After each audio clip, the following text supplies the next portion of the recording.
सुंदर स्वरूपामध्ये भाग सांगितलेला आहे. प्रमाणामध्ये आपण पाहिलं, जे भगवताच्या चिंतनामध्ये असतात त्यांना भक्त म्हणायचं. याच्या पुढे आणखी सांगतो, इथं तुम्ही सगळे मंडळी बसलात ना, तुम्ही सुद्धा भक्तच आहात. तुम्ही म्हणाल कशा स्वरूपामध्ये भक्त? ऐका, ही कथा सुरुवात होण्याच्या अगोदर एक आपल्या इथे चरित्राची कथा झाली. श्री संत सावता महाराजांच्या पुण्यतिथीच्या निमित्तानं सुंदर स्वरूपामध्ये कथा झाली. ती कथा सांगता झाल्याच्या नंतर आता ही कथा सुरुवात झाली. खरं बोलतो बरं का, तुमच्या सुद्धा लक्षामध्ये आणून देण्याकरता सांगतो. ज्यावेळेला तुम्ही त्या कथेमध्ये जाऊन बसलात, सावता महाराजांच्या चरित्राच्या कथेमध्ये जाऊन तुम्ही बसलात आणि इथं सुद्धा तुम्ही कथेमध्येच येऊन बसलात. कथा सुरुवात झाली ना, तर कथा सुरुवात झाल्याच्या नंतर सांगता होईपर्यंत एकाच्याही लक्षामध्ये नसतं की मला जमीन किती आहे. काय बोलतो लक्षात घ्यावं का? एकाच्याही लक्षामध्ये नसतं जमीन किती आहे. एकाच्याही लक्षामध्ये नाही की माझं घर कुठं आहे. खरं सांगलो बरं का, कधी कळतं माहिती का? हे आरती झाल्याच्या नंतरच कळत, तोपर्यंत कळत नाही बरं का. आरती झाली ना, मग आपल्याला रस्ता समजतो आपलं घर इकडंच आहे. पण इथं तुम्ही एकदा येऊन बसलात किंवा त्या कथेमध्ये तुम्ही बसलात, तुम्हाला काहीच समजत नाही. म्हणजे घरी कुठलं काम आहे काय याची चिंता नाही, काही नाही काही नाही काही नाही. याच्या पुढे आणखी सांगू, पाऊस आलेला सुद्धा तुम्हाला कळत नाही. ज्यावेळेस तुमच्या अंगावर पाणी पडायला सुरुवात झाली का नाही, मग कळतं पाऊस आला बरं का. म्हणजे तुम्ही सगळे बसलात का नाही, तर तुम्ही सुद्धा भक्तच आहेत. म्हणजे तुम्ही सुद्धा देहभान विसरून जाऊन असणार, भगवंताच्या चिंतनामध्ये मंत्रमुक्त होऊन असताना गेलेले आहेत. मग इथं जे चरित्र आपल्याला श्रवण करायचं आहे, त्या चरित्राच्या बाबतीमध्ये सुंदर स्वरूपामध्ये काल मी 2 मिनिटांमध्ये चरित्र असणार सांगून थोडस पुढे चालण्याचा प्रयत्न केला. पण काल तुम्हाला मी बोलून गेलो, हे चरित्र 2 मिनिटांमध्ये संपणारं चरित्र नाही. ज्या देवतेची, ज्या राजाची कथा तुम्हाला या ठिकाणी श्रवण करायची आहे, त्या वंश परंपरेमध्ये प्रियव्रत नावाचा जो राजा होऊन गेला, त्याच्या वंशामधलं चरित्र चालू आहे. आणि या वंशाच्या बाबतीमध्ये, या चरित्राच्या बाबतीमध्ये पुढे एक आपल्याला कथा ऐकण्याकरता मिळणार आहे. आपल्या देशाचं नाव काय आहे? भारत. लक्षण ऐका बरं का, आपल्या देशाचं नाव काय आहे? भारत. हे नाव का पडलं त्याचं चरित्र या कथेच्या बाबतीमध्ये, संदर्भाच्या बाबतीमध्ये थोडस, म्हणजे या चरित्राच्या बाबतीमध्ये या वंशामधला एक राजा पुढे येणार आहे. त्या राजामुळे आपल्या देशाला नाव भारत पडलेलं आहे. इतकं महत्वाचा असणारा भाग आहे. या ऋषभ देवाच्या बाबतीमध्ये ज्या वेळेला जन्म झाला ना, जन्म झाल्याच्या नंतर काल मी बोलून गेलो, जन्म झाल्याबरोबर त्या लेकराच्या अंगावर काही चिन्ह सांगितलेले आहेत. नंबर 1 वज्र, नंबर 2 अंकुश. आता वज्र म्हणजे शस्त्राचा असणारा भाग. नंबर 2 अंकुश. अंकुशाचं जर वर्णन करायचं म्हटलं तर गणपतीचा फोटो असतो ना, त्याच्यामध्ये सुद्धा अंकुशाचं वर्णन केलेलं आहे. हा अंकुश कशा कशाच्या कामाला येतो? आणखी एक भाग सांगतो. हत्ती असतो का नाही, हत्ती, हत्तीला जर मारायचं म्हटलं तर त्याला कशानं मारतात? प्रमाण आठवलं का? ऐरावत रत्न थोर तयासी, किंवा त्याला अंकुशाचा मार. असे वज्र, अंकुश त्या भगवंताच्या असणाऱ्या शरीरावर असणारे होते. एवढंच नाही, जन्म झाल्याच्या नंतर त्या देवाच्या बाबतीमध्ये वर्णन केलेलं आहे. कसं चरित्र पहा, जे शरीर आहे ना, ध्वज असेल, अंकुश असेल, दिसण्याच्या बाबतीमध्ये एकदम एकदम एकदम असे सुंदर. काय त्यांचं वर्णन करावं? एकदम शांत स्वरूपामध्ये. त्यांच्याकडे बघितल्याच्या नंतर असं वाटू लागलं की साक्षात स्वरूपामध्ये हे देवच अवताराला या ठिकाणी आलेले आहेत. आणि वाचण्याचा तर भाग सोडून द्या, काल कथेमध्ये मी तुम्हाला सांगून गेलो, साक्षात स्वरूपामध्ये हा जो जन्म घेतलेला आहे ना ऋषभ देवानी, तर जन्म घेत असताना नाभी राजाच्या घरी हा साक्षात स्वरूपामध्ये देवान असताना हा जन्म घेतलेला आहे. यांचं नाव ठेवलं ऋषभ देव. मूळ नाव आहे ऋषभ, पण कालांतरानं त्यांनी कीर्ती केली म्हणून त्यांना पुढे देव नाव जोडलं, म्हणून त्यांचं नाव ठेवलेलं आहे ऋषभ देव. बोलिए ऋषभ भगवान की जय, बोलिए ऋषभ भगवान की जय, बोलिए ऋषभ भगवान की जय. आता हे ऋषभ नाव आहे, नेमकं का नाव ठेवलं त्याचे कारण सांगितलेले आहेत. त्या नावाच्या बाबतीमध्ये त्यांचं शरीर दिसण्याकरता फार सुंदर, एवढंच नाही, त्यांचं एक वर्णन असं केलेलं आहे. शरीराच्या बाबतीमध्ये विपुल असेल, कीर्ती असेल, तेज असेल, बल, ऐश्वर, यश, पराक्रम आणि शौर्य, अनेक गुण त्या ऋषभ देवाच्या शरीरामध्ये होते. भगवान सुद्धा कुणाला म्हणतात ते ऐका, ऐका येश श्री औदार्य, ज्ञान, वैराग्य, ऐश्वर्य हे सहाही गुण वरी वसती जेथ तया नाम भगवंतो. इथं ऋषभ देवाचं जे नाव ठेवलेलं आहे कुठल्याच बाबतीमध्ये, शरीराच्या बाबतीमध्ये कमतरता मात्र नाही. आता तुम्ही जर देवाच्या स्वरूपाच्या बाबतीमध्ये जर तुमच्या शरीराची जर तुलना करण्याकरता गेलात ना, तर देवाचं शरीर कुठं, आपलं शरीर कुठं. किती माणूस सुंदर असू द्या, किती सुंदर असू द्या, पण त्या माणसाच्या शरीरामध्ये काहीतरी कमतरता आहे. लक्ष करा. त्याला दृष्टांत द्यायचं म्हटलं ना, तर काही मंडळी मुलाला पाहण्याकरता जातात, काही कन्येला पाहण्याकरता जातात. मग ते आल्यानंतर विचारपूस करतात.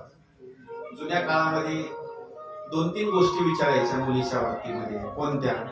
एक म्हणजे पहिलं विचारपूस करत असताना अगोदर नाक विचारायचे. कोणतं?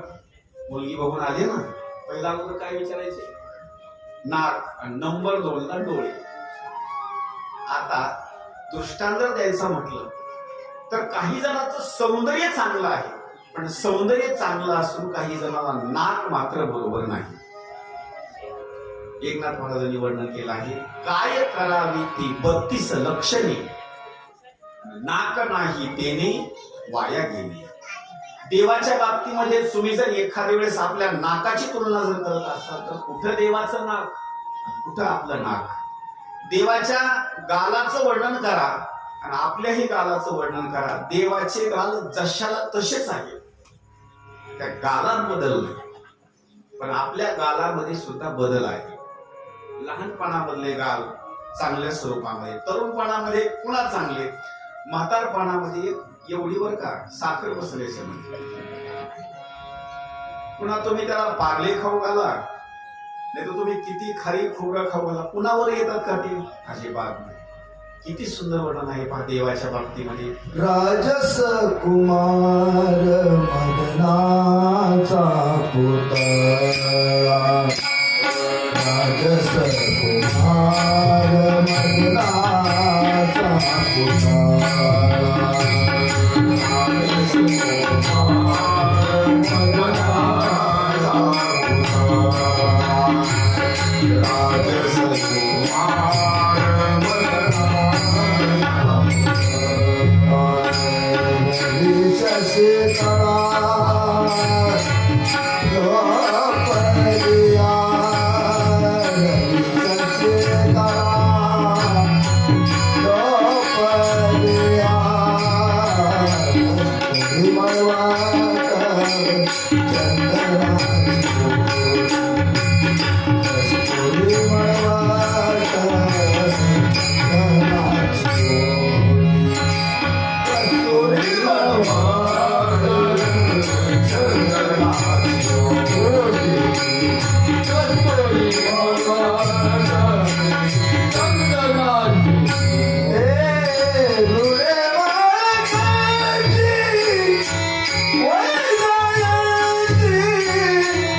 रुळे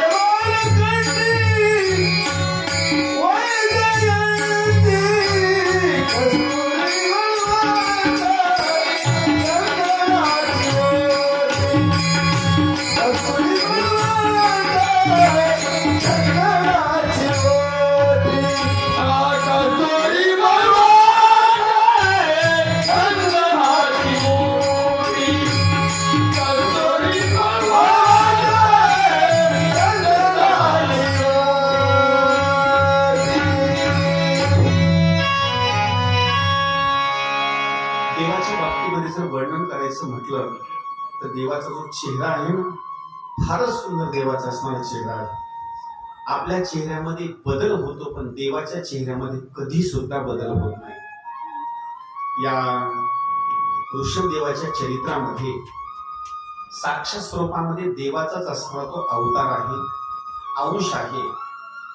इतकं चरित्र सुंदर आहे, सौंदर्यवानाच्या स्वरूपामध्ये त्यांचं शरीर आहे. ज्या वेळेला त्यांच्या आई वडिलांना ही गोष्ट समजली की आपल्या मुलाच्या शरीरामध्ये किंवा जे संपूर्ण शरीर आहे हे देवासारखंच शरीर दिसतं, त्यावेळेला अनेक लोक तर त्यांना देवच मानू लागले. आई वडिलांनी सुद्धा लोक देव मानतं म्हणून त्यांनी सुद्धा त्यांचा चेहरा, अवयवाची भूमिका अशा स्वरूपामध्ये त्यांच्यावर अधिक प्रेम करण्याकरता सुरुवात केली. एक दिवसाची घटना अशी, आई वडील मुलाला देव मानतात, गावामधील परिसरातील मंडळी संपूर्ण देव मानतात. ही गोष्ट अनेक जणांना जमली, सहन झाली, पण इंद्र भगवंताला मात्र सहन झाली नाही. काय केलं इंद्रानं? त्यांचा पराक्रम पाहण्याकरता अंजनाब नावाचा असणारं वर्ष आहे आणि या अंजनाब खंडामध्ये इंद्र भगवंतानं पाऊस पाडला नाही. आता हे जो पाऊस पडतो का नाही, तर पाऊस पडत असताना इंद्र भगवंत वरुण देवतेला आज्ञा देतो. तो स्वतःहून पडत नाही बरं का, वरुण देवतेला आज्ञा देतो आणि मग असताना पाऊस पडतो. इंद्र भगवंतानं वरुण देवतेला सांगितलं सगळीकडे पाऊस पाडा, पण अंजनाब म्हणायचा असणारा जो खंड आहे त्या परिसरामध्ये मात्र पाऊस मात्र पाडू नका. कशा करता माहिती? ईर्ष्या माणसाची वाटते बरं. कोणी जर पुढे जाऊ लागलं का नाही तर माणसाला बरं वाटत नाही, आणि सगळ्यात जास्त वाईट वाटलं तर इंद्रदेवाला जास्त वाटलं. त्यानं आतापर्यंतच्या काळामध्ये आपलं पदाच्या बाबतीमध्ये पुढे मात्र कुणाला जाऊ दिलं नाही. काय केलं त्यानं? वरुण भगवंताला सांगितलं पाऊस मात्र अजिबात पडायचा नाही. त्यावेळेला या ऋषभदेवानी आपल्या राज्यामध्ये पाऊस पाडण्याकरता आपल्या शक्तीनं पाऊस पाडला. आता ह्या गोष्टी आपल्या हातामध्ये नाहीत बरं का. जर एखाद्या वेळेस जर आता काही मंडळी म्हणतात की आता 2-4 दिवस पाऊस येऊ नये, पण असाच पाऊस जर 8-10 दिवस जर नाही आला तर पुन्हा परत चर्चा करण्याकरता सुरुवात करतात. कोणती माहिती? आता पाऊस यावा. म्हणजे आपल्या हातामध्ये कुठली गोष्ट आहे का? नाही. जर आपल्या हातामध्ये जर गोष्ट असती ना तर पाऊस सुद्धा वेळेवरच आपण पाडला असता आणि वेळेवर सांगितलं असता बाबा आता उघडवर का. आता महाराज ऋषभदेवानी सगळीकडे पाऊस पडला, पण अंजनाब नावाच्या खंडामध्ये पाऊसच पडला नाही. शेवटी स्वतःच्या शक्तीनं, स्वयंभू असणारे देवच होते, स्वतःच्या शक्तीनं आपल्या राज्यामध्ये पाऊस पाडला. पाऊस पाडल्याच्या नंतर ही गोष्ट ज्या वेळेला इंद्राला समजली त्यानं माफी मागितली. देवा मी तुम्हाला ओळखलं नाही, करा क्षमा, अपराध महाराज तुम्ही सिद्ध, मला तुम्ही माफ करा. आणि माझी एक विनंती आहे, माझी एक कन्या आहे, त्या कन्येचा पत्नी म्हणून तुम्ही असणारा स्वीकार करा. महाराज ज्या वेळेला कन्येच्या बाबतीमध्ये सुंदर स्वरूपामध्ये वर्णन केलेलं आहे, ज्या वेळेला ऋषभदेवाच्या बाबतीमध्ये इंद्र भगवंतानी आपली असणारी कन्या ऋषभदेवाला असणारी अर्पण केली. इंद्राच्या बाबतीमध्ये मुलाचं एक नाव सांगितलं जातं. मुलाचं नाव आहे जयंत. या जयंताचं नाव रामायणामध्ये येतं बरं का.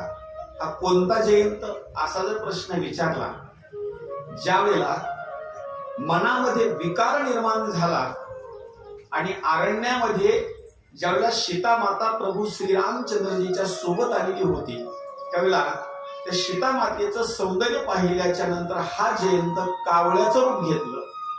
कावळ्याचं रूप घेऊन शरीराच्या ठिकाणी चोची मारल्या. हाच जयंत आहे. त्या मुलाचं नाव जयंत आणि दुसऱ्या कन्येचं एक नाव सांगितलेलं आहे जयंती. ही जयंती ऋषभदेवाला असणारी अर्पण करण्यामध्ये आली. कालांतरानं विवाहाचा असणारा सोहळा संपन्न झाला. विवाह सोहळा संपन्न झाल्याच्या नंतर त्यांच्या पोटी 1 आणि 2 नाही 100 मुलं जन्माला आले. किती मुलं? परत एकदा सांगा. 100. आपला खेळ आता असा झाला, 1 मुलगा आणि 1 मुलगी. जुन्या काळामध्ये जर ऐकलं ना आपण, कुणाला 5 मुलं, 6 मुलं, 2-4 कन्या, इतकं मोठे असणारे कुटुंब. आता झालंय असं माहिती, 2च मुलं, 1 मुलगा 1 मुलगी बस. महाराज 1 आणि 2 नाही 100 पुत्र. त्या 100 पुत्रामध्ये सगळ्यात जर अग्रेसर आणि थोरला जर कोण असेल, सगळ्यात मोठा, तर त्याचं नाव सांगितलेलं आहे भरत. लक्ष देऊन कथा आहे का बरं का? आपल्या भारत देशाला जे भारत नाव पडलेलं आहे ना, जे तुम्हाला मी चरित्राची परंपरा सांगत आहे, त्याच्यापैकी नंबर 1चा जर कोण असेल भारत देशाला नाव देणारा, तर प्रियव्रताच्या वंशामध्ये जो जन्माला आलेला आहे, 100 पुत्राच्या अगोदरच्या बाबतीमध्ये सगळ्यात जो थोरला आहे, या भरतामुळं आपल्या देशाला नाव पडलेलं आहे भारत. 1 क्रमांकाचा हा भरत. नंबर 2 दुसरा भरत आहे का? त्रेतायुगामध्ये प्रभू श्रीरामचंद्रजीचा असणारा भाऊ आहे, त्याचं नाव काय आहे? त्याचं नाव सुद्धा भरतच आहे. आपल्या भारत देशाला नंबर 1चा हा भरत, नंबर 2चा प्रभू श्रीरामचंद्रजीचा असणारा भाऊ आहे, तो सुद्धा असणारा भरत आहे. त्या भरतामुळे सुद्धा आपल्या भारत देशाला नाव भारत पडलं. काय केलं त्या भरतानं खरं सांगू? अहो, भावाचा अरण्यवास ज्यावेळेला कानावर पडला ना, तर महाराज राज्याभिषेक करण्याकरता सगळ्या मंडळीने सांगितलं, पण त्यानं स्वतःचा राज्याभिषेक करून घेतला का? अजिबात करून घेतला नाही. एवढंच नाही, राजगादीच्या बाबतीमध्ये त्या सिंहासनावर भावाच्या पादुका ठेवल्या. माझा भाऊ जर 14 वर्ष 14 दिवसापर्यंत अरण्यामध्ये राहणार असेल, तर मी सुद्धा आता घरी नाही थांबणार, मी सुद्धा त्या नगरीच्या बाहेर जाऊन थांबणार. महाराज सुंदर स्वरूपामध्ये त्या भरताचं सुद्धा चरित्र आहे. एवढंच नाही, भावानं दिलेलं जे वचन होतं, 14 वर्ष 14 दिवसाच्या नंतर मी परत येणार आहे, फक्त थोडासा उशीर होऊ लागला येण्याकरता. भावाची वाट पाहत असताना अग्नीला स्वतःचं शरीर समर्पित करण्याकरता चिता त्यानं तयार केली होती. एवढं प्रेम कुठं बघण्याकरता भेटेल तुम्हाला? कुठं सुद्धा नाही. एवढंच नाही, शेवटी सुद्धा राजगादीचा त्याग केला. हा 2ऱ्या क्रमांकाचा भरत. 3ऱ्या क्रमांकाचा भरत आहे का? तो म्हणजे महाभारतामध्ये भरत सांगितलेला आहे. दुष्यंत आणि शकुंतला यांच्या पोटी जो मुलगा जन्माला आला, त्याचं नाव सुद्धा भरतच सांगितलेलं आहे. 1 आणि 2 नाही, अशा स्वरूपाच्या बाबतीमध्ये 3 असणारे भरत, आणि त्या 3 भरताच्या बाबतीमध्ये आपल्या देशाला जे नाव पडलेलं आहे, त्याच्यामुळं भारत असणार आपल्या देशाला हे नाव पडलेलं आहे. आता या बाबतीमध्ये एक वर्णन सुंदर स्वरूपामध्ये वर्णन केलेलं आहे. हा नंबर 1चा असणारा हा भरत आहे. आता 100 कुलापैकी थोरला असणारा भरत, त्याच्यानंतर आता त्याच्यापेक्षा लहान असणारे 1 आणि 2 नाही, तर पुढे असणारे 9 मुलं सांगितले त्याच्यापेक्षा थोडेसे लहान. त्यांची नावं आहे का? नंबर 1 कुशावर्त, इलावर्त, ब्रह्मावर्त, मलय, केतू, भद्रसेन, इंद्रस्पृक, विदर्भ आणि किकट. किती झाले? 9 झाले. आणि पहिल्या क्रमांकाचा 1 क्रमांकाचा भरत किती झाले? आता 10. आता बेरीज बरोबर करा बरं. मी 100 मुलं सांगितलेत अगोदर, त्याच्यापैकी किती कट झाले? आता 10. आता हा महिना आजपासून म्हणा किंवा उद्यापासून कोणता महिना सुरुवात झाला? आता श्रावण महिन्यामध्ये नवनाथाची आपण पोथी लावतो. लक्ष करा बरं का. वे काहीतरी कथा आहे म्हणजे असं काही भाग नाही. तुमच्या डोक्यात अशी फिट कथा बसली पाहिजे. कुठं जरी तुम्ही नवनाथाचा ग्रंथ वाचण्याकरता सुरुवात केला तर तुम्हाला लक्षात आलं पाहिजे नवनाथ नेमके कोण आहे. आता हे जे चरित्र चालू आहे ना, या नवनाथाच्या अगोदरचा जन्म इथं आहे या भागवतामध्ये. त्या नवनाथाची नावं अगोदर आहे का? तुम्हाला नवनाथाची नावं माहिती आहेत. मच्छिंद्रनाथ, गोरक्षनाथ, कानिकनाथ. हे गोरक्षनाथ किंवा हे जे काही नाथ पंथ आहेत हे नवनाथाची नावं तुम्हाला माहिती आहे. पण त्यांचा पहिला जन्म अगोदर आहे का? इथपर्यंत माहिती आहे आपल्याला, पण त्यांचा पहिला जन्म आहे का? पहिला जन्म असा सांगितलेला आहे. कबीर हरिर रंतरिक्ष प्रबुद्ध पिपलायन आविर्होत्रोथ द्रुमिलहस चमस कर भाजन. किती झाले श्लोक म्हटल्यावर तुमच्या लक्षात आलं नाही बरं का? आता परत एकदा सांगू. 9 झाले बरं का. नवनाथ किती? 10. नवनाथ नावातच आहे बरं का, नवनाथ. आता ऐका, पहिला नवनाथ सांगतो बरं का. कबीर म्हणजे कवी. नवनाथ सांगलो बरं का. आता मच्छिंद्रनाथ जसे आहेत ना तसे नवनाथाचे पहिला जन्म सांगत आहे. त्याच्या अगोदरच्या नवनाथाच्या पहिला जन्म अगोदर. नंबर 1 कवी, नंबर 2 चा हरी. नाव लक्षात ठेवा. कबीर, हरी, अंतरिक्ष. किती झाले? 3. कबीर, हरी, अंतरिक्ष, प्रबुद्ध. 4. पिप्पलायन. वा, टाळवाळच आहे का? वा, 3 टाळवाळी. पिप्पलायन. बस. आविर्होत्रोथ म्हणजे आविर्होत्र. किती झाले? द्रुमिलस, चमस आणि करभाजन. किती झाले? तिची तुम्ही नवनाथाची पोथी वगैरे नवनाथाच्या बाबतीमध्ये अभंग वगैरे जे म्हणता का नाही, हे नवनाथ आहेत. नवनाथ. आणि खरं जर सांगायचं म्हटलं आपल्या गळ्यामध्ये तुळशीची माळ, आपल्या सगळ्या जणांचा जो धर्म आहे का नाही तो भागवत धर्म आहे. हे जे 9 जण आहेत ना, नवनाथाच्या अगोदरचा जन्म आहे पाठीमागचा. यांनी जर प्रचार कुणाचा केला असेल तर याचाही केला नाही. लक्षात येईल ना? याचाही केला नाही. नंबर 2 ला माझ्या हातामध्ये आहे ना, याचाही केला नाही. आणि नंबर 3 ला हे समोर दिसतं ना, इकडे बघायला, याचाही केला नाही. नाव कशाला येईल? कुणाचाच प्रचार केला नाही. कधी कधी आपला प्रचार बदलतो. कशा करता बदलतो माहिती का? एवढा प्रचार केला, एवढं सहकार्य केलं, आता नकोच याचा पक्ष. कशा करता काही दिलंच नाही आपल्याला. पक्ष बदलतो. पण या 9 जणांनी काय केलं माहिती? पक्षामध्ये मात्र कधी मात्र बदल नाही. यांनी प्रचार जर कोणाचा केला असेल फक्त भागवत धर्माचा प्रचार केला. दुसरा अजिबात कोणाचा केला नाही. फक्त भागवत धर्माचा प्रचार. आणि भागवत धर्माच्या बाबतीमध्ये प्रचार करून यांचा पहिला जन्म. आणि याच्या नंतर दुसरा जर जन्म कोणता असेल तर आदिनाथ उमा बीज प्रगटिले मच्छिंद्रनाथ धरले सजस्ती. मच्छिंद्रनाथ धरले सजस्ती.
आपण जो अभंग म्हणतो या अभंगाच्या बाबतीमध्ये ही नवे असणारे या ठिकाणी नवनाथ असणारे सांगितलेले आहेत.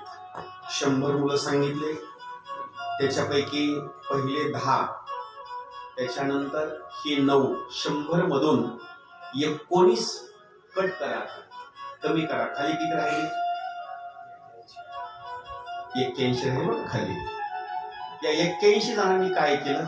वडिलांनी उपदेश केला आणि वडिलांनी उपदेश केल्याच्या नंतर यांनी निर्णयच घेतला, जर आपल्यापेक्षा 9 मोठ्या भावांनी जर भागवत धर्माचा प्रचार केला असेल तर आपण सुद्धा आता वाईट वागायचं नाही, आपण सुद्धा चांगलंच वागायचं.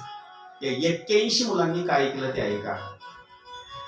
निर्णय घेतला इथून पुढल्या कालावधीमध्ये वाईट असणाऱ्या मांसाच्या बाबतीमध्ये मांस कधी खायचं नाही, मद्यप्राशन करायचं नाही. जीवन जर जगायचंच असेल तर जीवन जगत असताना ब्राह्मणासारखं जीवन जगायचं, दुसरं अजिबात नाही, फक्त ब्राह्मणासारखं जीवन जगायचं. आता एक भाग सांगतो. आता इथं कुणी मराठा जातीचा आहे, कोणी एखाद्या वेळेस वर्णन करायचं म्हटलं तर दुसऱ्या इतर जातीचा आहे, कोणी माळी जातीचा आहे. 11 पगड असणाऱ्या जाती आहेत, 1 आणि 2 जात नाही. पण याच्यामध्ये आणखी सांगतो सुंदर स्वरूपामध्ये, ब्राह्मण, क्षत्रिय आणि वैश्य, शेवटचा भाग सांगितलेला आहे शूद्र. 3 जणांनी निर्णय जर घेतला तर हे 3ही ब्राह्मण होऊ शकतात. परत सांगतो बरं, लक्ष नाही का. या 3 जर निर्णय घेतला तर हे 3ही ब्राह्मण होतात. फक्त शास्त्रांनी शूद्राला मात्र ब्राह्मण होण्याचा अधिकार मात्र दिलेला नाही. त्यांनी मात्र काय करायचं? 3 वर्णाची सेवा करायची. कुणाकुणाची? ब्राह्मणाची, क्षत्रियाची आणि वैश्याची. सांगा, तुम्हाला ब्राह्मण व्हायचंय? तात्या, कुणाची अपेक्षा आहे का? नाही. अहो, मला खरं सांगू, ब्राह्मण होण्यामध्ये काय आनंद तुम्हाला सांगावा. मी 12 वर्ष संगत केली, जी माझी भाषा शैली वगैरे जी आहे का नाही, फक्त संगत केली बरं. आणि आपल्यासारखं ब्राह्मणामध्ये अजिबात नसतं. आपला स्वयंपाक म्हणजे 2 पद्धतीमध्ये, एक तर चपाती आणि एकच भाजी. तिथं तसं नसतं बरं का. कमीत कमी 5-6 चटण्या, 2-4 भाज्या. इकडं मालक जेवण्याकरता सुरुवात अशी बसलं की इकडून गरम गरम असा माल येतो सारखा. तुम्ही कधी बघा, देवबापाची देरी अशीच असते बघा. अशी तुम्ही तुंफणीहून विकता, 2000 रुपये जरी किलो झालं तर ते खाण्याकरता माग सरकत नाही, ते तुंफच खाणार बस.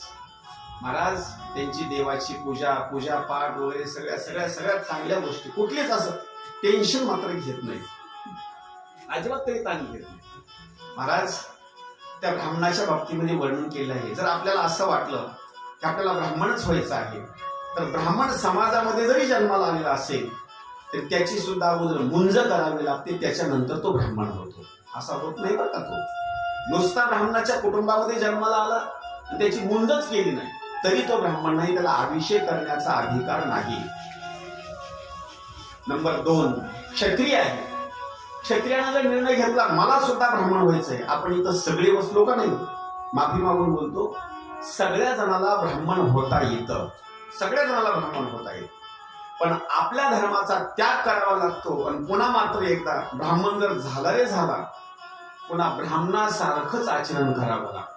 नाही तर काही मंडळी काय करतात माहिती, फक्त पैशाच्या लोभानं ब्राह्मण होतात पण आचरण मात्र सांभाळत नाही. इकडं सोडून बोलतो, शहराला तुम्ही जा, फक्त पूजा पाठ येतो, ते ब्राह्मण नाही, फक्त लोभानं ब्राह्मण झालेले. जर आपण जर एकदा ब्राह्मण झालो ना, नियम म्हणजे नियम, त्याच्यामध्ये पुन्हा बदल मात्र नाही. नुसतं तुम्हाला प्रवास जरी करायचा म्हटलं ना तर घरचंच पाणी घ्यावं लागतं, बाटलीमध्ये घरचंच पाणी घ्यायचं. प्रवास तिथपर्यंत करून परत येईपर्यंत दुसऱ्याचं अन्न मात्र खायचं नाही. नाहीतर वडापावचा गाडा चांगला दिसला, या गाडी साईडला, असं नाही बरं का. दुसऱ्याचं अन्न अजिबात नाही. वेळ जर प्रसंग जर आली ना तर उपवाशी घरापर्यंत यायचं, पण पुन्हा मात्र त्याचा त्या धर्माचा त्याग मात्र करायचा नाही. सुंदर स्वरूपामध्ये भाग सांगितलेला आहे. 81 मुलांनी, हे प्रियव्रताच्या वंशामधले, पण 81 मुलांनी निर्णयच घेतला यज्ञच करण्याकरता सुरुवात केली. 1 आणि 2 यज्ञ नाही, हजारो असणारे यज्ञ केले. आणि यज्ञ केल्याच्या नंतर कालांतरानं ते ब्राह्मणच झाले. किती मुलं सांगितली तुम्हाला? 81 ला 81 ब्राह्मण झाले. 9 नवनाथ आणि दुसरे असणारे जे 9 आहेत ते वडिलांनी असताना राज्य वाटून दिलं.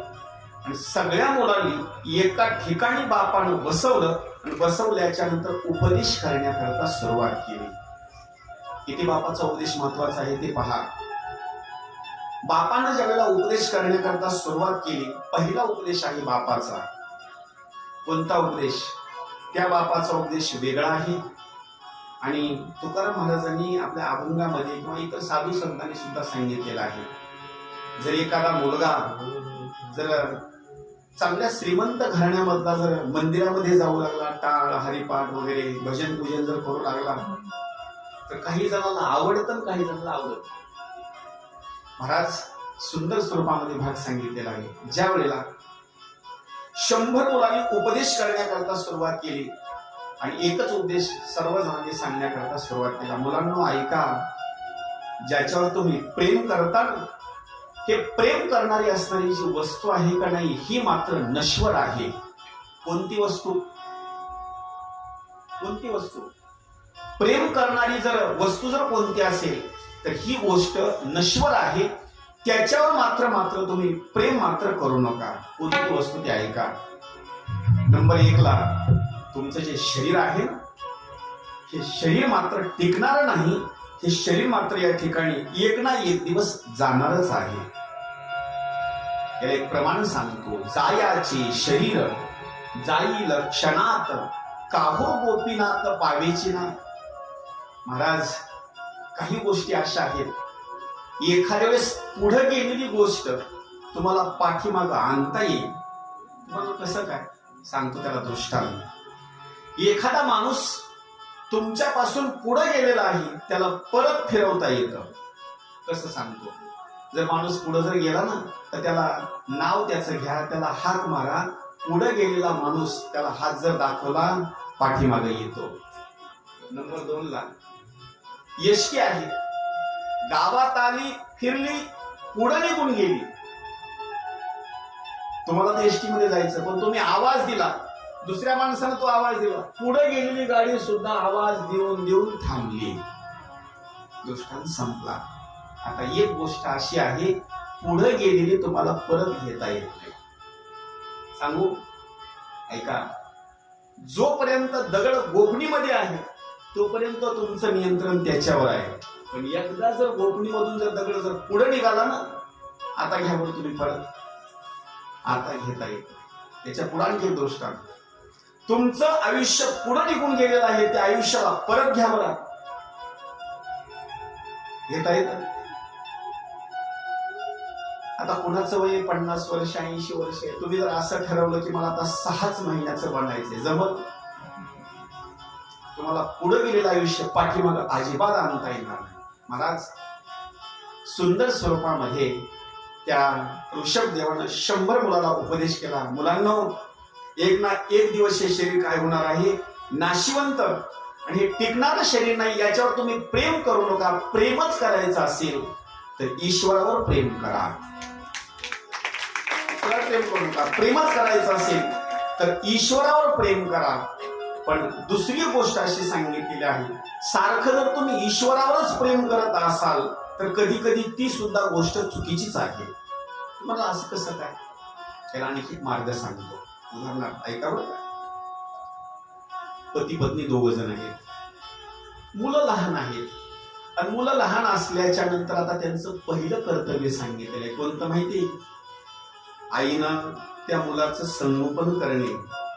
वडिलांनी काय करणं? त्याला वही पेन वगैरे जेवढं काही लागतं का नाही साहित्य, जोपर्यंत ते मुलं त्यांचा विवाह होत नाही तोपर्यंत हे आई वडील सुद्धा ऋणानुबंधाच्या फेऱ्यामध्ये आहेत. नाहीतर लगेच तुम्ही उठलात, त्यांचा त्याग केलात आणि लगेच अरण्यामध्ये निघून गेलात, असं मात्र जमत नाही. भजन पूजनही करायचं आणि त्यांच्यावरही प्रेम करायचं. पण एक मात्र गोष्ट सांगितलेली आहे, एकदा जर ते त्यांच्या पायावर जर उभे राहिले आणि त्यांचा विवाह जर झाला ना, तर पुन्हा त्यांच्या संसारामध्ये पुन्हा मात्र तुम्ही जाण्याचा प्रयत्न करू नका. पुन्हा तुम्ही काय करायचं माहिती, घराकडे नाही, हिमालयाचा रस्ता धरायचा, पुन्हा मात्र तिथं थांबायचं. कशा करता, त्यांचं जे कार्य आहे ते संसाराची भूमिका आहे, आता त्यांना संसार करू द्यायचा. सुंदर स्वरूपामध्ये गतीचा असता जो भाग आहे ना महाराज, एकदम चरित्र सुंदर आहे. वर्णन करत असताना सुंदर स्वरूपामध्ये भाग सांगितला. मुलांनो, या संसाराला जर कारणीभूत जर काय असेल तर नंबर 1 ला सांगितलेला आहे मन. आणि या मनाच्या बाबतीमध्ये मन तुम्ही ताब्यामध्ये ठेवा, आणि मन ताब्यामध्ये ठेवून असताना तुम्ही संसार ईश्वराचं भजन करण्याकरता सुरुवात करा. एवढंच नाही, काही भूमिका सुंदर स्वरूपामध्ये सांगितलेली आहे. जो मनुष्याला जन्म मृत्यूच्या फेऱ्यातून जो सोडवणारा आहे ना, तर तो गुरु सांगितलेला आहे, गुरु. पण गुरुनं जर एखाद्या वेळेस शिष्याला जन्म मृत्यूच्या तावडीमधून जर नाही सोडवलं तर तो गुरु सुद्धा नाही. लक्ष करा बरं का, एखाद्या गुरुनं माळ घातली शिष्याला, आणि त्या गुरुनं जर आपल्या शिष्याला जन्म मृत्यूच्या फेऱ्यातून जर चुकवलं नाही किंवा सोडवलं नाही तर तो सुद्धा गुरु नाही. नुसतेच गुरु भरपूर आहेत, पण शिष्याला मात्र जन्म मृत्यूच्या फेऱ्यातून सोडवत नाही तर तो गुरु नाही. नंबर 2 ला भाग सांगितलेला आहे. अहो, स्वजन जे लोक आहेत, जर स्वजनावर जर संकट आलं आणि संकटामध्ये जर स्वजन कामाला आले नाही तर ते स्वजन सुद्धा नाहीत. गोष्ट लक्षात आली का बघा. उदाहरणार्थ, तुमचे पाहुणे आहेत आणि तुमच्यावर असं संकट आलं, अटॅक आला, एखाद्या वेळेस संकट आलं, ऍक्सिडेंट झाला, तुम्ही दवाखान्यामध्ये आहे, तुम्हाला 1 लाख 2 लाख रुपये लागणार आहे, तुम्ही फोन केला, पाहुण्याजवळ पैसे आहेत हे सुद्धा तुम्हाला माहिती आहे. बैठक बसल्याच्या नंतर मोठमोठ्या गप्पा मारतात. इकडे एवढी घेतली जमीन, तिकडे एवढी घेतलं, एवढं प्लॉट बांधलं, असं केलं तसं केलं, आणि तुमच्यावर आता वेळ आलेली आहे, तुम्ही त्यांना फोन केला, माझा पाहुणा श्रीमंत आहे, पण त्या पाहुण्यांना जर तुम्हाला त्या वेळेच्या बाबतीमध्ये जर सहकार्य केलं नाही तर तो स्वजन सुद्धा तुमचा नाही. लक्षात गोष्ट आली का. एवढा श्रीमंत आहे, तुमचा पाहुणाच आहे, पण तिथं जर तुमच्या सहकार्याला जर तो उतरला नाही तर तुमचा तो पाहुणा सुद्धा नाही. पुढे एक भाग सांगितलेला आहे. पिता, माता आणि देव आणि पती 4 गोष्टी सांगितले. नंबर 1 वडील, नंबर 2 आई, नंबर 3 ला सांगितला देव, आणि नंबर 4 ला सुंदर स्वरूपामध्ये भाग सांगितलेला आहे पती परमेश्वर. 4 गोष्टी बरं का. आई वडिलांना जन्म मृत्यूच्या फेऱ्यातून मुलाला चुकवायचं. नंबर 2 ला देवानं सुद्धा आईसी आसी शरण जावे, शक्ती जीवेन वंची. त्या देवानं सुद्धा काय करावं, कोणी जर शरण आलं ना तर शरण आल्याच्या नंतर त्याला सुद्धा भवसागराच्या पाण्याच्या पहिल्या तीराला असणारे घेऊन जायचं. नंबर 4 ला भूमिका सांगितलेली आहे. पती सुद्धा कोण आहे तो ऐका. आपली जी अर्धांगिनी जी पत्नी आहे ना, तिला सुद्धा आपल्या वाट्याचं पुण्य अर्पण करणे आणि तिला सुद्धा जन्म मृत्यूच्या फेऱ्यातून चुकवणे हे सुद्धा पती परमेश्वराचं काम आहे. तुम्हाला कसं काय, ज्या मालकाला हरिपाठ येतो ना, ज्या मालकाला कीर्तन भजन येतं, ज्या मालकाला मृदंग असेल, कुठली कला येते, त्या मालकानं आपल्या पत्नीला उपदेश करावा आणि सांगावं, मी पंढरपूरला चाललो, आता तू चल पंढरपूरला. पण त्या पण बिचारीनं यावं बरं का सोबत. लक्ष करा. एखाद्या मालकाला हरिपाठ सुंदर येतो, त्यानं विनंती करून सांगावी, मला हरिपाठ येतो, तू एवढा हरिपाठ शिक. कशा करता माहिती, माझा तर उद्धार होणारच आहे, तर कमीत कमी मी तुला उपदेश केल्याचे तर तू सुद्धा हरिपाठ पाठ करावा आणि तुझा सुद्धा उद्धार होईल. महाराज, त्याला दृष्टांत सांगायचं म्हटलं ना, तुकोबारायांनी सुद्धा या दृष्टांताला मिळता जुळता दृष्टांत टाकलेला आहे. तुकोबारायांनी आपल्या पत्नीला उपदेश केला आणि सांगितलं, जर तुला स्वतःचं कल्याण करायचं असेल ना तर मी माझ्याजवळ असलेले सगळे बैनामे, घर दार वगैरे सगळं दान करून टाकलं. तुला जर कल्याण करून घ्यायचं असेल तर तुझ्याजवळ जेवढं सोनं आहे, वस्त्र आहे, तेवढं सुद्धा दान करून टाक. महाराज, त्या पत्नीनं जवळ असणारे एक वस्त्र होतं ते सुद्धा वस्त्र दान करून टाकलं. पण कालांतरानं अशी भूमिका सांगितलेली आहे. तिनं मात्र पती परमेश्वर तुकोपराय आहे, पण कालांतरानं तिनं सुद्धा पुन्हा उपदेश मात्र मानला नाही. तिला असं वाटलं संसार हाच एक खरा आहे. कुणी ते भूमिका सांगितलेली आहे. पती परमेश्वरानं पत्नीला असणारा उपदेश करावा, साधू संतांनी सुद्धा इतर जे जीव आहेत त्यांना सुद्धा उपदेश करावा. कसा? आता तरी पुढे हाची उपदेश नका करुणास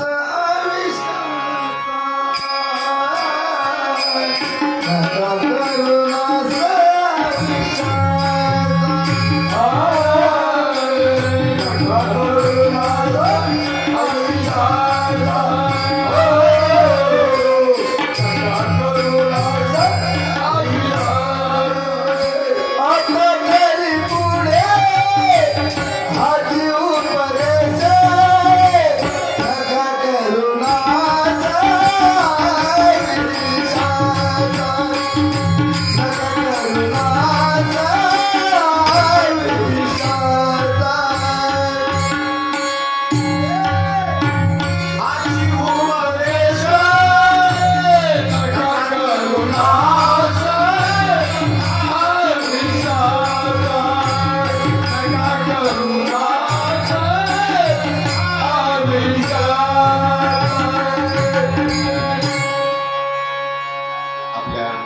संपूर्ण मुलाला असणारा उपदेश केला. आणि उपदेश केल्याच्या नंतर साक्षात स्वरूपामध्ये ऋषभ देवानी आपल्या घरादाराचा असणारा त्याग केला.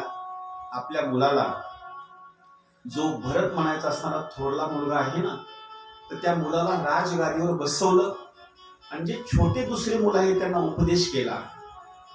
बाबांनो, आता एक काम करा, जो तुमचा असणारा जो थोरला भाऊ आहे ना, इथून पुढल्या कालावधीमध्ये भावानं जो शब्द सांगितलेला आहे तो तंतोतंत तुम्ही पाळण्याकरता सुरुवात करा. ऋषभदेवानं तिथून पुढे चालण्याकरता सुरुवात केली. चालण्याकरता सुरुवात केल्याच्या नंतर किती फिरले ऐका. आपल्यापैकी कोणी बालाजीला गेलं का? बालाजीला गेलं? ऐका, हे ऋषभदेव बालाजीच्या परिसरामध्ये गेले. दक्षिण कर्नाटक इकडे असणारे गेले. बर, आपल्यापैकी कोणी गोकर्ण महाबळेश्वरला कोणी गेलं का? नाही गेलं? गेलेत ना? हा, गोकर्ण महाबळेश्वर. या ऋषभ देवानी जग आपल्याला काय म्हणेल याचा विचारच केला नाही. चालण्याकरता सुरुवात केली. तोंडामध्ये काय घेतलं ते ऐका. दगड असतो का नाही, दगड पाषाणाचा दगड तोंडामध्ये टाकला आणि अंगावर कपडे किती ठेवले? फक्त लंगोटी आहे का नाही एवढेच अंगावर वस्त्र ठेवले आणि चालण्याकरता सुरुवात केली. माझा बोलण्याचा भाग लक्षात घ्या का बोलले. ज्या ऋषभदेवाचं मी तुम्हाला चरित्र सांगत आहे, हा ऋषभदेव म्हणजे 1 एकर 2 एकरचा मालक नाही. मी काय सांगतो, हे 1 एकर 2 एकरचा मालक नाही किंवा 10-15 एकरचा मालक नाही. अहो, जम्बूद्वीपाच्या बाबतीमध्ये जे मोठमोठे जे विस्ताराच्या बाबतीमध्ये द्वीप आहेत ना, त्याचा विस्तार केल्याच्या नंतर त्याच्यापैकी एका द्वीपाचा हा मालक आहे. एवढी प्रॉपर्टी मुलाला राजगादीवर विराजमान करायचं, तेवढ्या प्रॉपर्टीचा त्याग करायचा, पत्नीचा त्याग करायचा आणि विधेय असणार बनायचा, अंगावर फक्त लंगोटी परिधान करायचं आणि संन्यास वृत्ती धारण करून अरण्याचा रस्ता पकडायचा. एवढं सोपं आहे? अजिबात सोपं नाही. पण महाराज भगवंताचा अवतार होता. त्यांनी चालण्याकरता सुरुवात केली. बालाजीच्या परिसरामध्ये गेले, दक्षिण कर्नाटकामध्ये गेले. चालत चालत चालत त्यांनी निर्णय घेतला. त्यांच्याकडे बघितल्याच्या नंतर लहान लहान लेकरांनी त्यांना दगड मारायचे. कुणाला? त्यांच्या शरीराला. कशामुळं? आंघोळ नाही, डोक्यावरचे केस वाढलेले. लोकांना असं वाटलं की हा वेडाच माणूस आहे. लक्ष करा बरं का, हा वेडाच माणूस आहे. असे दगड मारले. एवढंच नाही, कुणी कुणी त्यांना खाण्याकरता भाकरी दिली. कुणीतरी गरीब माणूस आहे म्हणून. असं की कधीच कुणाला म्हणले की मी एका द्वीपाचा मालक आहे. अशी भाकरी घेतली ना की लगेच तिथंच बसायचे, भाकरी खायची, पाणी सुद्धा मागायचं नाही, अजिबात नाही. पुढं चालण्याकरता सुरुवात करायची. कुठं जर विहीर असली, कुठं जर खड्ड्यामधलं पाणी साचलेलं असेल कुठं तळ असेल तर ओंजळीला पाणी प्यायचं आणि पुढे चालण्याकरता सुरुवात करायची. एवढंच नाही, अंथरण्याच्या बाबतीमध्ये काहीच नाही. अंथरण्याकरता पृथ्वी आणि पांघरण्याकरता आकाश, अजिबात नाही. पाऊस जर पडू लागला ना तर आपल्या इकडं गायी आहेत, बैल आहेत. कधी कधी जर मालक जर स्लॅब मध्ये झोपलेला असला तर मालकाला पत्ताच लागत नाही पाऊस पडतोय का नाही पडतोय, फक्त पत्रावलेलाच करतोय ना.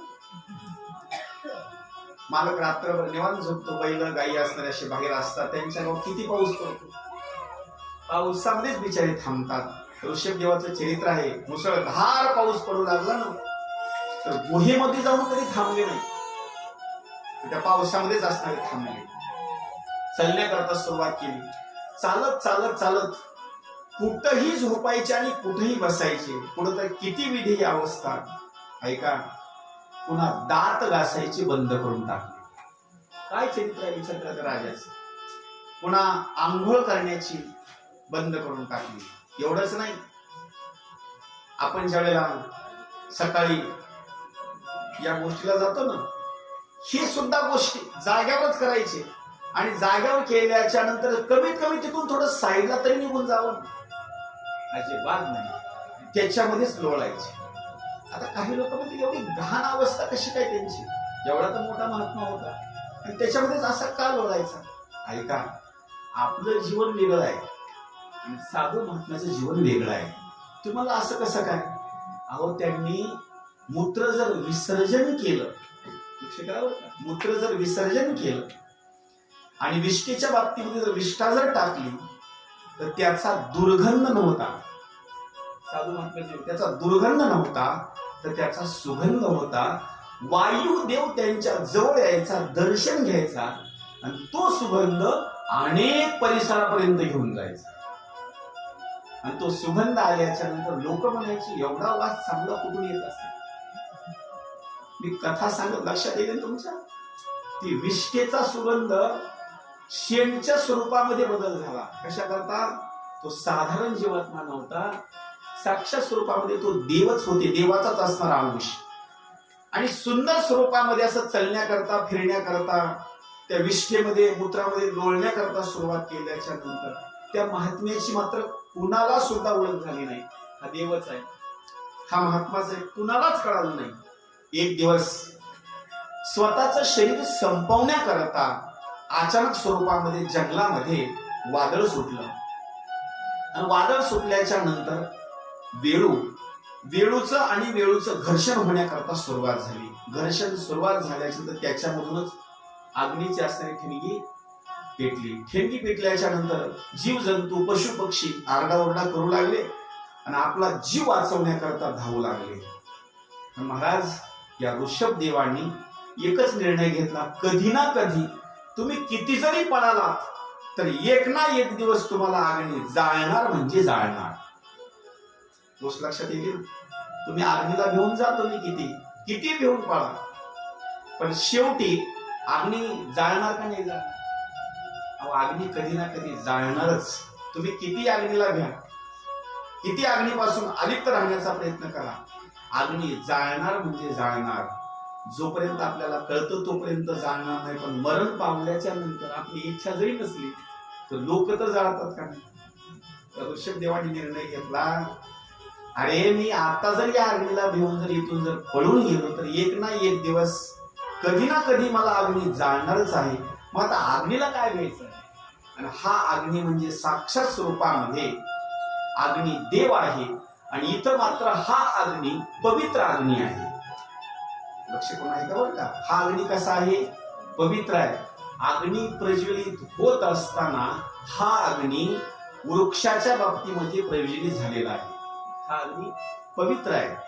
माणूस जर मेला ना तर त्याला अग्नी देत असताना कधी कधी अग्नी हा अपवित्र असतो.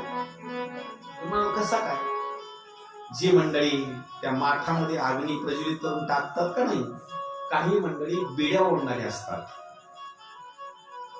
बिड्या ओढणारे, काही सिगरेट ओढणारे असतात. मग ते म्हणतात या जवळ पेटवा तुम्ही.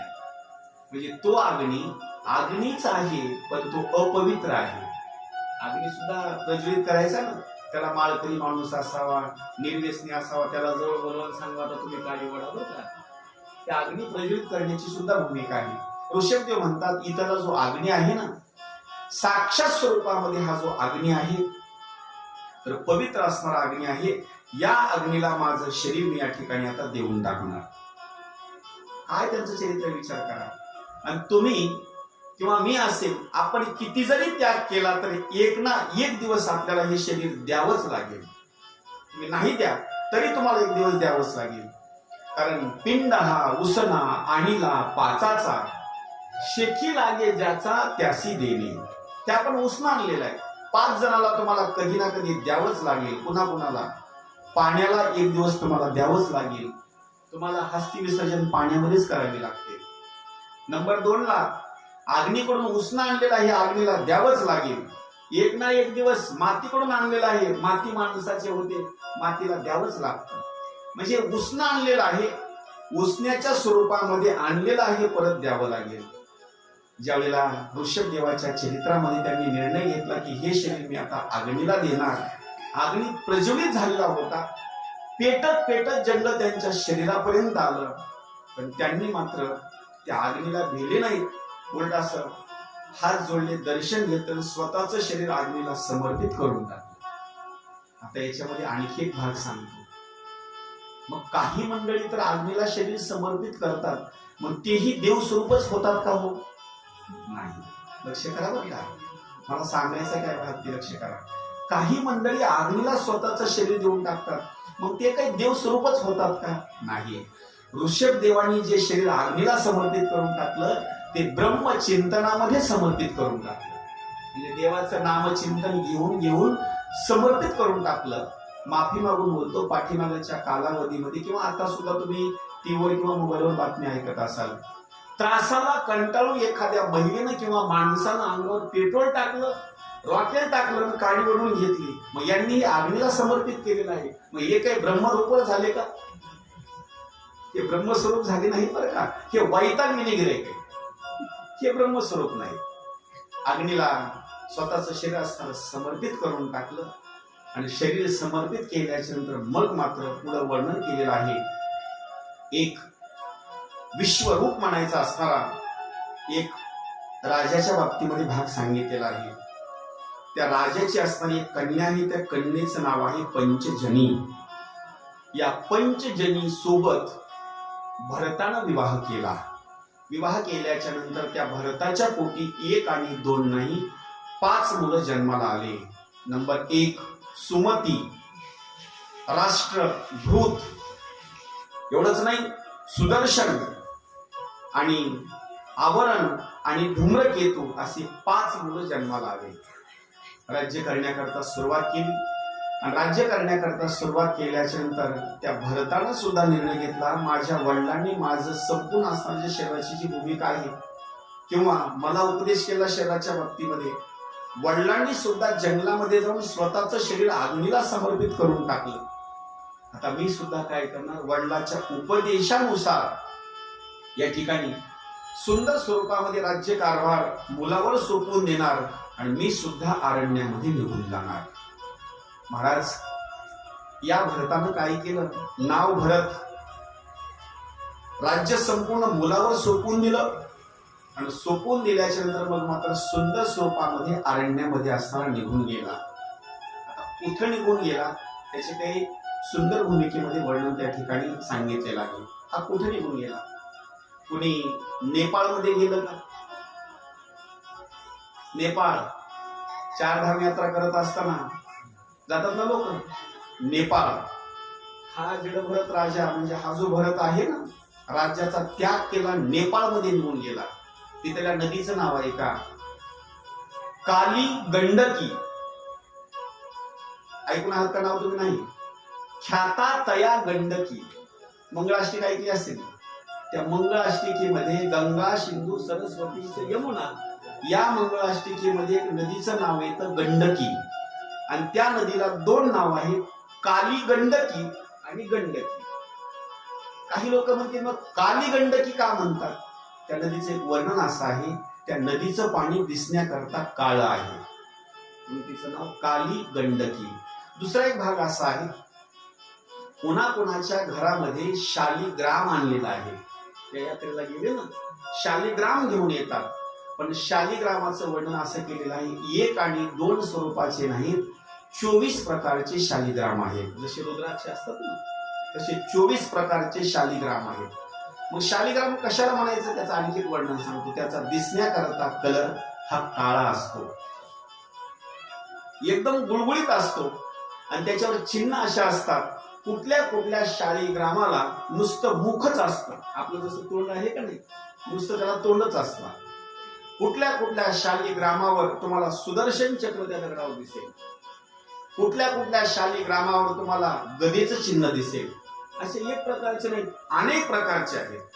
बरं, तुम्ही म्हणाला आम्ही तिथं जाऊन मग लगेच घेऊन येताल, तुम्हाला फुकट भेटणार नाही. बरं, त्याची किंमत भरपूर आहे, फुकट नाही तुम्हाला भेटणार. हा जो राजा भरत आहे ना, नेपाळमध्ये काली गंडकी या नदीच्या किनाऱ्यावर आणि पुलहा म्हणायच्या आश्रमाच्या ठिकाणी असणारा गेला. पुलहा आश्रम म्हणजे कुणाचा ऐका, पुलस्त्य नावाचे ऋषी आणि पुलह नावाचे ऋषी यांच्या आश्रमामध्ये असणारा गेला, म्हणून त्या आश्रमाचं नाव आहे पुलह. त्या आश्रमाच्या ठिकाणी जाऊन भगवंताची तपश्चर्या करण्याकरता सुरुवात केली. आता हा जो भरत आहे ना, त्याचं खरं नाव आहे भरत, आणि आपण प्रमाणामध्ये प्रमाण देतो, जड भरत राजा हरणी गर्भा गेला आणि घाला तो घातला वासनेने. हाच पुन्हा जड का झाला याची सुंदर आपल्याला एक कथा ऐकायची आहे. पण त्याच्या अगोदर सगळ्या जण एकदा टाळी वाजून सुंदर असणारं भजन करायचं होतं. थोडस ताल बसा.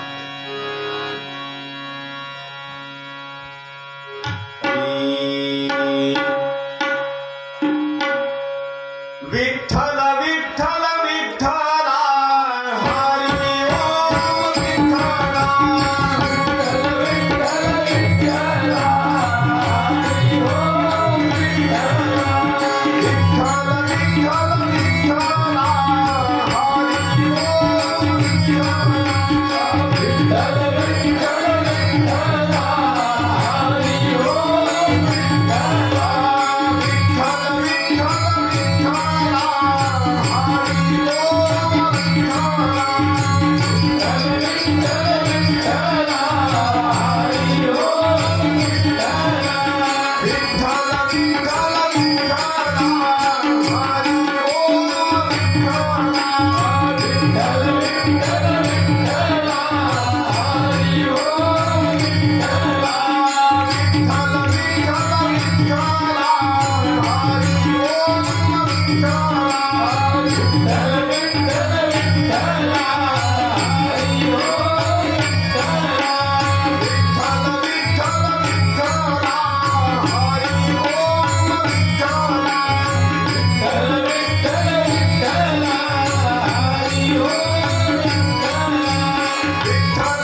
जी आपण या ठिकाणी कथा श्रवण करत आहोत त्या कथेच्या बाबतीमध्ये ही जी कथा आहे ना, भरताच्या बाबतीमध्ये कथा आहे. पुढं कालांतरानं जे नाव पडलेलं आहे तर ते नाव जड का पडलं याची सुंदर कथा पुढे सांगण्यात येते. कथा अशी आहे, जो भरत आहे या भरताच्या बाबतीमध्ये पत्नीचा त्याग आहे, राज्याचा त्याग आहे, मुलांचा त्याग आहे. आणि अरण्यामध्ये जर कशा करता आला असेल तर केवळ भगवत चिंतन करण्याकरता आलेला आहे. या कथेपासून एक शिकण्याची गोष्ट आहे बरं का, फार महत्वाची. त्याचा संदर्भ आपल्याला पुढे लक्षामध्ये येईल. एक दिवस सुंदर स्वरूपामध्ये 3 मुहूर्त, एक असणारी नदी आणि त्या गंडकी नदीच्या काठावर जाऊन निवांत आपलं पूजापाठ वगैरे केली, देवाचं नामचिंतन केलं. निवांत असणारा 3 मुहूर्तापर्यंत असणारा तो थांबला. देवाचं भजन पूजन केलं होतं, पूजापाठ झाली होती, 3 मुहूर्तापर्यंत थांबला. 3 मुहूर्ताचं वर्णन करत असताना एका मुहूर्ताच्या बाबतीमध्ये 48 मिनिट सांगितलेले आहे. 3 मुहूर्त म्हणजे 2.5 तासापर्यंत त्या गंडकी नावाच्या नदीच्या काठावर बसला. तेवढ्याच वेळामध्ये पहिलं तीराला नदीच्या एक असणारी हरिणी पाणी पिण्याकरता आली होती. पाणी पित असताना तेवढ्याच वेळावर त्या हरिणीच्या कानावर सिंहाची डरकाळी असणारी पडली. हरिणीचं काळीज असताना नाजूक असल्यामुळं तिनं स्वतःचा प्राण वाचवण्याकरता पाण्यामध्ये उडी टाकली. पोटामध्ये गर्भाचा असणारा भाग आणि पाण्यामध्ये उडी टाकल्याबरोबर पहिलं तीराला जात असताना जो पोटामधला असणारा जो गर्भाचा भाग आहे, तो गर्भ असणारा तो पाण्यामध्ये असणारा तो पडला. हरणाचं छोटस असणारं पिल्लू. पहिलं तीराला भरत राजा थांबलेला आहे. त्यानं काय केलं, ते दृश्य बघितलं, त्याला वाईट वाटलं. तेवढ्याच वेळामध्ये त्या हरणीकडे पाहत होता. हरणी धावत धावत धावत पुढे निघून गेली की मला सिंह येईल पकडील. पण पुढे निघून गेल्याच्या नंतर जे काही नाते होते जे त्या हरणीचे होते ते तिला कोणी दिसले नाही. एक ते दुःख झालं तिला. नंबर 2 ला जो गर्भाचा भाग आहे ना, तर तो गर्भ सुद्धा पाण्यामध्ये असणारा विसर्जित झाला. 2 तिला दुःख झाले. तेवढ्याच वेळामध्ये एका गुहेमध्ये गेली आणि तिनं स्वतःचा असणारा प्राण सोडून दिला. ही दृश्य त्या जडभरत नावाच्या राजानं त्या भरतानं आपल्या डोळ्यानं बघितलं. अरे मी तर देवाची पूजा करतो, माझ्या समोर एक जीव मरत आहे, त्याला वाचवणं मात्र फार गरजेचं आहे. काय केलं त्यानं? पाण्यामध्ये उडी टाकली. ते हरणाचं पिल्लू आपल्या जवळ घेतलं, आपल्या आश्रमामध्ये आणला. कथा लक्ष कोण ऐका बरं. कुणाकुणाचा त्यानं त्याग केलाय? पत्नीचा केला, मुलाबाळाचा केला. बरं या हरणाच्या पिल्ल्याचं याचं तर काहीच घेणं देणं नाही, नातही नाही, काहीच नाही. ज्यांच्यासोबत खरं नातं आहे त्यांचा त्याग केला, अरण्यामध्ये आला. आता या हरणाचा याचा काही संबंधच नाही.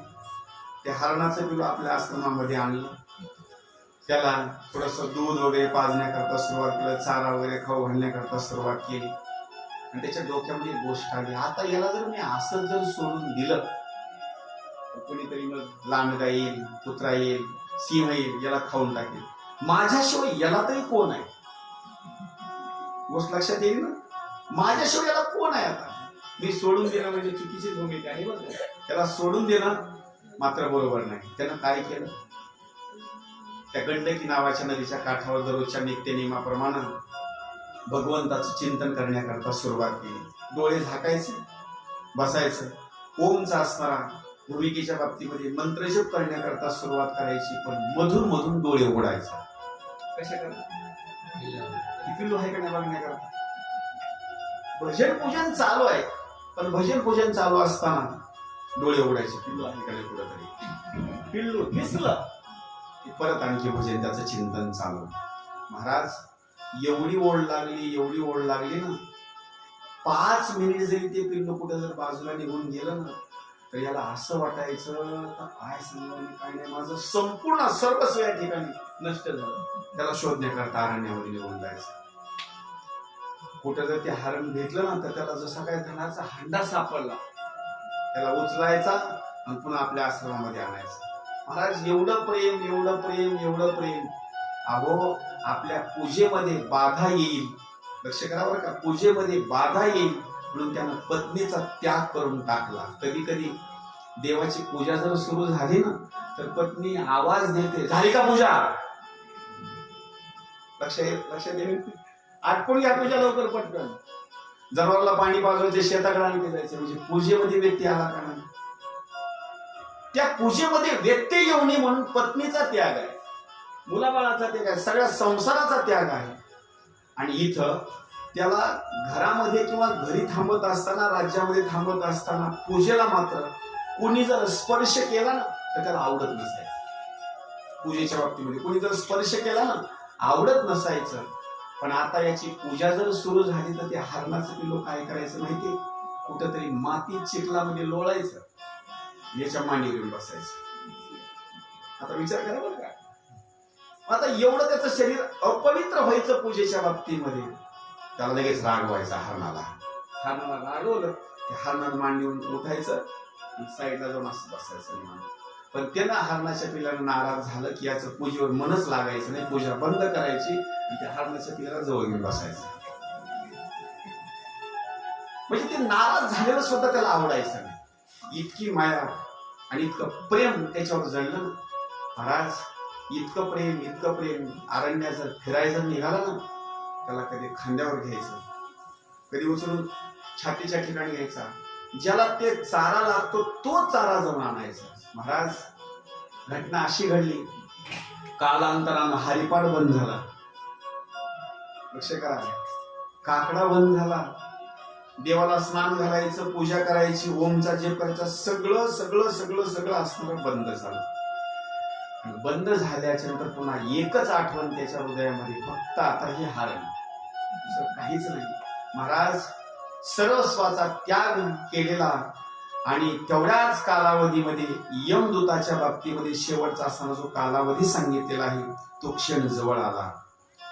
आश्रमाच्या बाबतीमध्ये आश्रमामध्ये मरण्याची वेळ जवळ आली. यानं हरणावर प्रेम केलं होतं, आपला मालक या ठिकाणी आता मरत आहे म्हणून त्या हरणाचं जे पिल्लू आहे ना हरिण, ते सुद्धा मालकाच्या जवळ चालून ते पण रडू लागलं.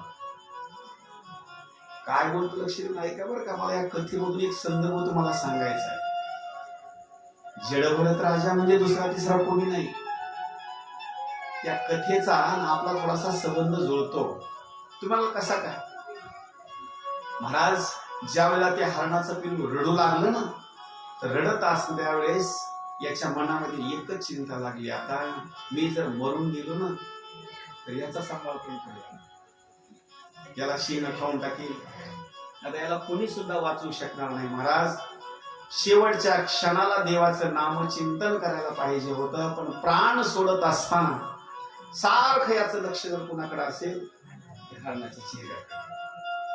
घटना अशी घडली, शेवट हरणाचं चिंतन करत करत करत करत मृत्यू असणारा झाला आणि जडभरत राजा हरणी गर्भात गेला. घाला तो घातला वासनेने, घाला तो घातला वासनेने, घाला तो घातला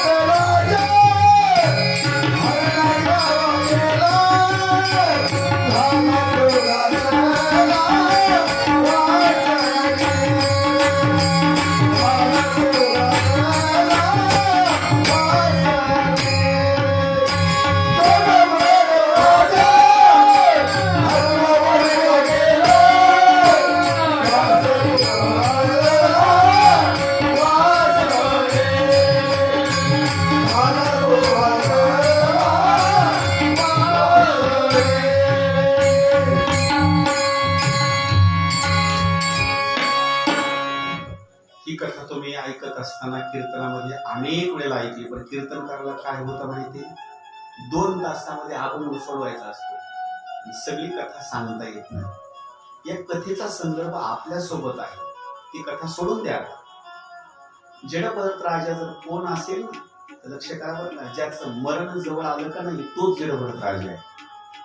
ज्याचं मरण जवळ आलं तोच जडभरत राजा आहे.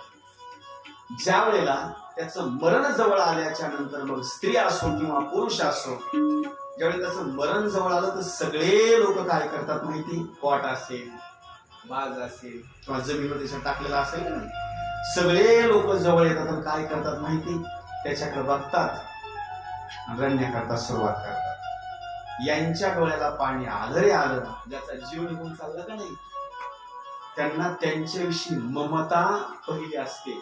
त्याचा जीव कशामध्ये गुंततो माहिती, त्यांच्यामध्ये जीव गुंततो. हा जोडून एक माझी विनंती आहे बरं का, कथेतला भाग सांगतो, लक्ष देऊन ऐका.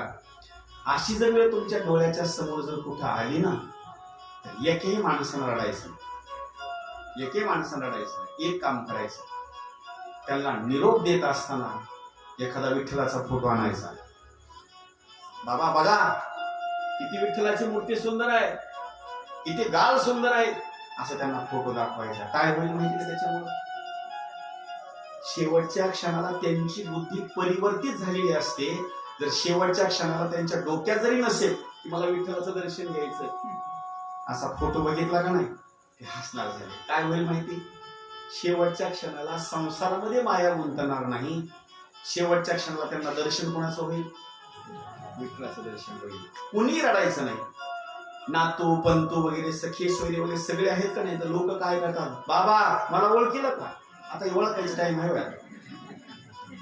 काही गरज आहे का, ओळखायची टाइम आहे का, मला सांगा, त्यांचं कल्याण करण्याची गरज आहे का, तुमची ओळख सांगायची काही गरज आहे का, काहीच गरज नाही. नाही तर प्रत्येक जण मला ओळखीला का, काय गरज आहे आता, मी कोण, महाराज त्यांना माया पाशातून बाहेर जर काढायचं असेल, माया पाशातून रडायचं कोणी सुद्धा नाही, फक्त एक काम करायचं, तुम्ही तिथं रामकृष्ण हरी म्हणत राहा, भजन पूजन करा, शेवटच्या क्षणाला माया पाशामध्ये गुंतून द्यायचं नाही. कधी कधी काय होतं माहिती, कोणी नातवाला जवळ घेऊन जातात, त्याच्यावर असा हात फिरवला की त्यांची माया त्याच्यामध्ये गुंतते.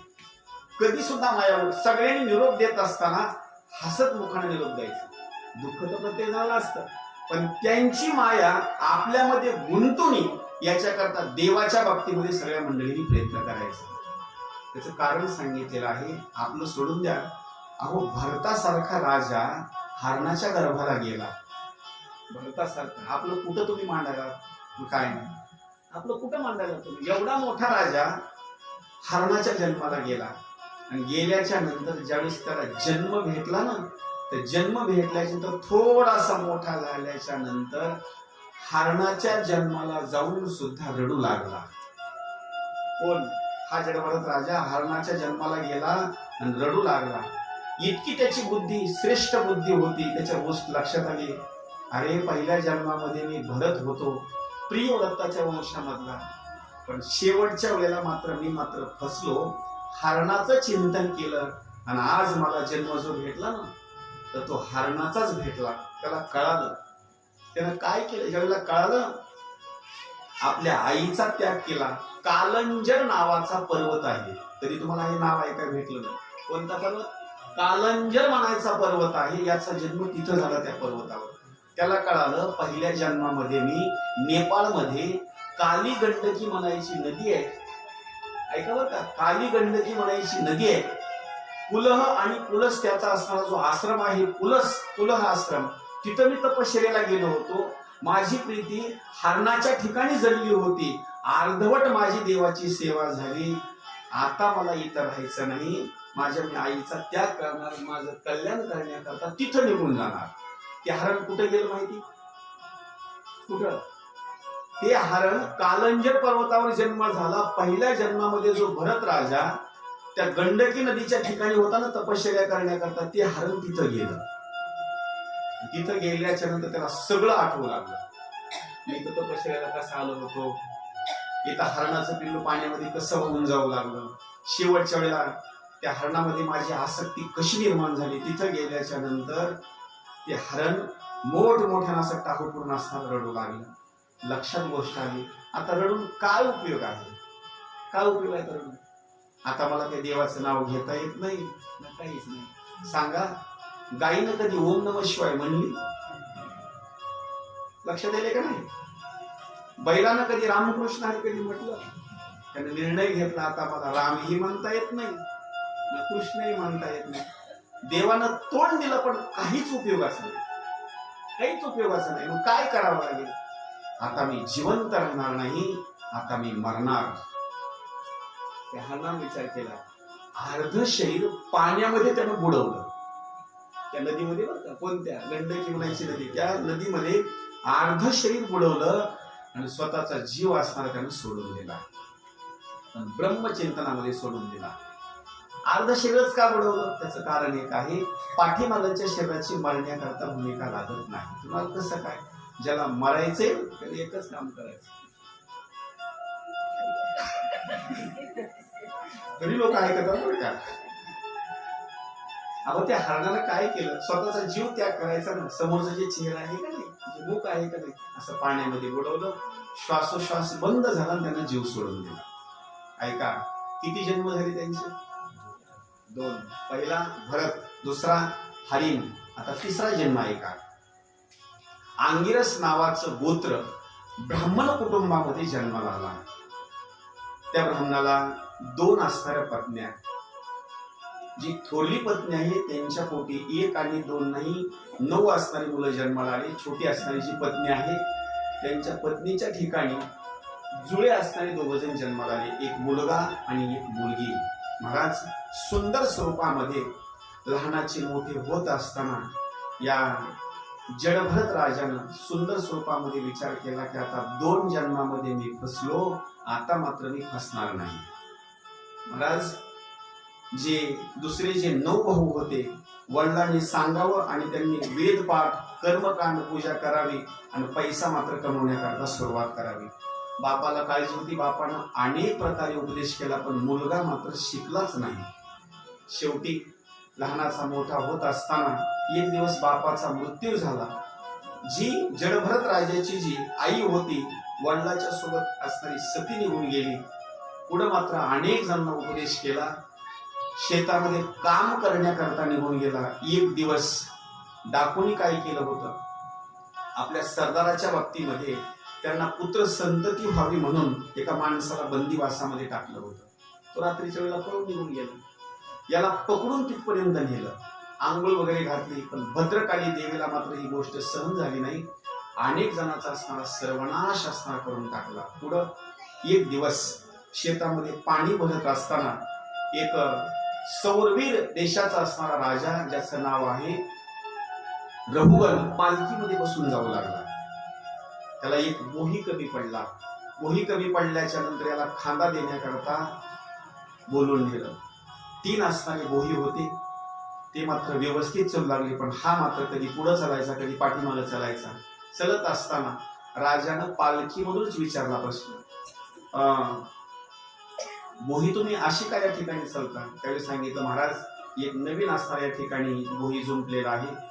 सहज उपदेश करण्याकरता सुरुवात केली. बाबा, अरे तुला काही खाण्यापिण्याकरता काही भेटत नाही का? तुझं शरीर चांगलं नाही का? असं टोचून टोचून बोलण्याकरता सुरुवात केली. आता या टोचून बोलण्याच्या बाबतीत जर वर्णन जर करायचं म्हटलं तर अनेक लोक टोचून बोलतात बरं का. जुन्या काळामध्ये जर वर्णन जर करायचं म्हटलं तर काही सासू सुनेच्या बाबतीमध्ये टोचून बोलायचे.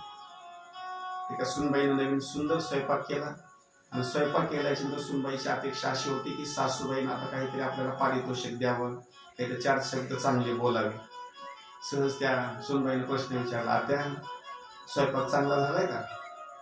त्या आत्यानं हसून सांगितलं, सगळा स्वयंपाक चांगला झालाय आणि मिठाला आणि तेलाला आणि चटणीला तर काही सांगायची गरज नाही, नंबर 1च भाजी झाली. कळलं का तुम्हाला? टोचून बोलणं आहे बरं का. म्हणजे मीठ पण बरोबर पडलं नाही, तेल पण बरोबर पडलं नाही आणि चटणी पण बरोबर पडली नाही. हे टोचून बोलणं आहे. त्या रघुवर राजानं त्या जडभरत राजाला असं टोचून बोलण्याकरता सुरुवात केला, तुझं शरीर बरोबर नाही, तुला खाण्यापडता काही भेटलेलं नाही. एवढा शब्द ऐकला आणि एकच उपदेश केला, कोण राजा कोण बोली, एवढाच उपदेश करण्याकरता सुरुवात केली.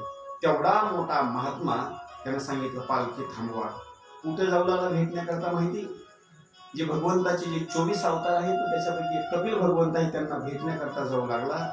पालखीतून खाली उतरला, दर्शन घेतलं आणि सांगितलं, महाराज नेमकं तुम्ही कोण आहेत ते सांगा. त्या जडभरत राजानं सांगितलं, अरे राजा, तुला स्वतःचा गर्व आहे. खरं सांगू तुला, तुझ्यापेक्षा कितीतरी पटीनं मी श्रीमंत आहे. माझे इथून पाठीमागे 2 जन्म झालेले आहेत.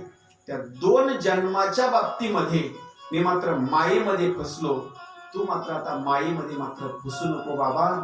या ठिकाणी संसार अरण्याच्या बाबतीमध्ये फार मोठं जंगल आहे. याच्यामध्ये मला 1 आणि 2 नाही, 2 जन्मामध्ये मी थांबलो. आता माझी एक विनंती आहे, तुला जर या जन्माच्या बाहेर जर जायचं असेल तर गर्व मात्र पहिला अगोदर असताना त्याग करून टाकायचा. इथं काही मंडळीला गर्व आहे, जमीन असेल, प्रॉपर्टी असेल, कुणी काम करण्याकरता माणसं काही लावले असेल तर त्याला काही टोचून बोलतात. कधी सुद्धा गर्व मात्र करायचं नाही. का? अहो, इथं रती महारथी राजे लोक येऊन गेले, कोणी सुद्धा इथं थांबलं नाही आणि गर्व मात्र कोणी सुद्धा असताना करायचं नाही.